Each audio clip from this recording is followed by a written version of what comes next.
ఈ గ్యాస్ట్రిక్ సమస్యలతో బాధపడుతున్న వాళ్ళు తరచుగా ఈ సిమ్టమ్స్ మళ్ళీ మళ్ళీ రావడము, మెడిసిన్స్ తీసుకున్నా కూడా పూర్తిగా రిలీఫ్ లేకపోవడము, ఎన్ని టెస్టులు చేసినా కూడా కారణం తెలియకపోవడము, ఇలా వస్తూ ఉంటారు.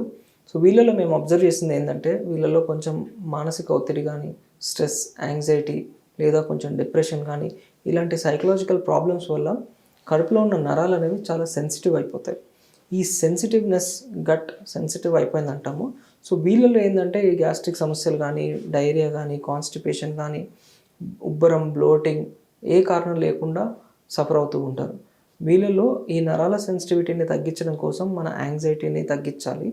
ఆ తగ్గించడం కోసం మీరు యూజువల్గా యోగా కానీ, మెడిటేషన్ కానీ, ఎక్సర్సైజ్ అండ్ నెగిటివ్ ఆలోచనలు కానీ, ఎక్కువ ఓవర్ థింకింగ్ కానీ ఇలాంటివన్నీ తగ్గించుకొని, అండ్ ఈవెన్ ఇలా తగ్గించుకోలేకపోయినప్పుడు సైకియాట్రిస్ట్ని కన్సల్ట్ చేయడం వల్ల మనకున్న యాంగ్జైటీ కానీ, డిప్రెషన్ని ట్రీట్మెంట్ చేయడం వల్ల మన గ్యాస్ట్రిక్ సమస్యలు కూడా తగ్గుతాయి.